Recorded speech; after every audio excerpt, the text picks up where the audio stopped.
ஆமாம், அவர் வந்து முதல்ல ஒரு தலைவராக இருக்கிறதுக்கே தகுதி இல்லாதவர். ஏன்னா அவர் எதுவுமே வெற்றி பெற்று ஒரு ஒரு விஷயத்தை கூட சாதிச்சு காமிக்கல.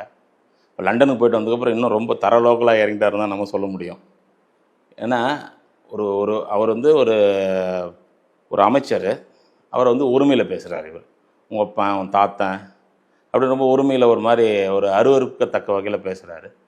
இப்போ சொன்னார், அடுத்த நிமிஷமே ட்ரெண்ட் ஆகிடுச்சு, உலகம் ஃபுல்லாக ட்ரெண்ட் ஆகிடுச்சு.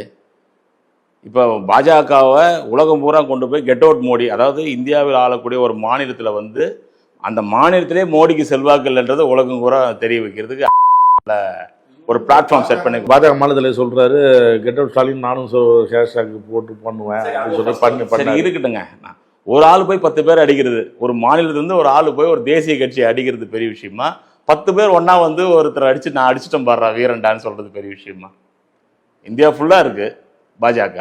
அவங்க ட்ரெண்ட் பண்ணுறது. இந்தியாவோட மக்கள் தொகை என்ன, தமிழ்நாட்டோட மக்கள் தொகை என்ன?